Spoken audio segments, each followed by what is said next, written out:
So first off, I'd like to acknowledge the fact that we are on Coast Salish and Strait Salish territory. We need to keep this in the front of our minds in all of the work that we do and all the organizing that we do. But what exactly does that mean, right? Like that's why we're here today, is to be like, okay, yeah, we can do our acknowledgements and we need to think about these things, but what does it mean on a deeper level? What does it mean? What are the complexities involved? And yeah, that's why we're here. Well, that's why I'm here today. I can only speak for myself, and that's what I'm here to find out more about. For myself, I am a non-Indigenous settler of European, Scottish, German, and French descent. So my obligation as a settler here is, as someone who benefits from the colonial society, is to counter that, to take my privilege and to use that to counter itself, to deconstruct that very thing which I enjoy. And I think something that I've personally come to realize is that it's not about like righteousness and about guilt. It's about my own humanity and the fact that as someone who is a settler, in order to counter the colonial society, I need to fully engage with the difficult questions. And that can be hard work, but it's really important work. And it's much better than the alternative, which is to be a part of the colonial system, because that is like a matter of humanity, one's own humanity. I especially wanted to thank the Indigenous people who are coming here today to participate, because I'm sure many of them have been called upon many times to be the token Indigenous voice, and been called upon to legitimize an agenda that is not their own, and have been called upon to make guilty people feel less guilty. So I especially want to thank them. In terms of logistical things, the bathrooms are down this hallway. So leave the doors, it's over to the left. Other things, thanks to Viberg, we have bus tickets and childcare subsidies available. Renee, down here in the blue with the camera, if you want to speak to her about that.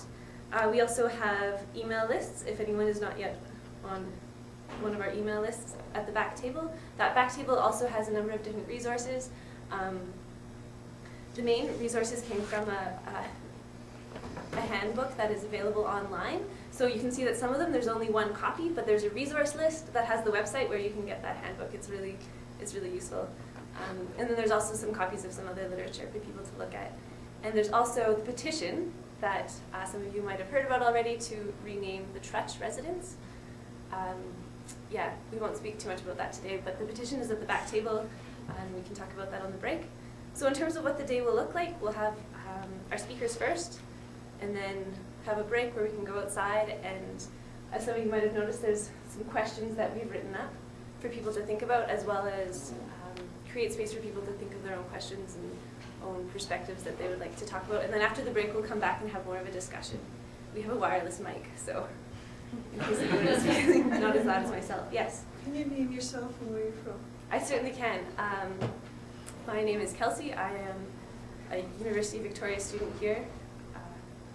Like I said, my ancestry is Scottish, German, and French. I have been here since September, and prior to that, I was on Blackfoot territory in Calgary.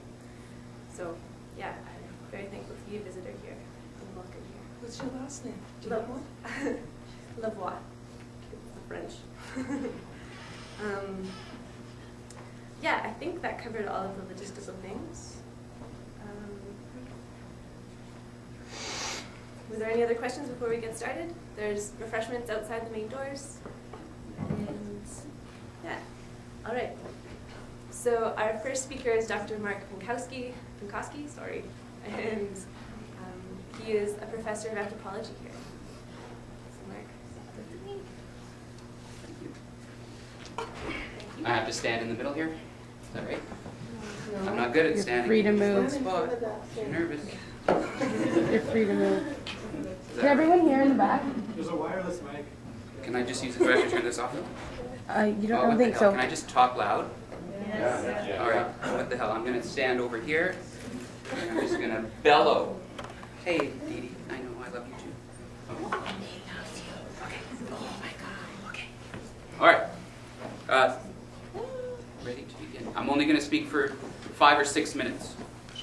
So I hope that that won't take too much of your time. I have little notes that I want to make sure that I address some things. First of all, thank you to the organizers for doing this. It's I mean, it looks like a wonderful turnout on an extremely important issue. So our attendance here is a clear indication of how many of us think that these issues are important. So I recognize that. For myself, and I guess by introduction, I've been lucky enough to live here in Victoria for 11 years, but I am from Edmonton, Treaty 6 territory. But I've been here now for 11 years, and in many ways this feels like the place where I want to make my home. That is, so I have an issue with Vancouver Island and the idea of my and the true idea of my place here. I've moved around numerous times in my life, as I'm sure many people have, but this is the place where I locate my struggle, at least presently.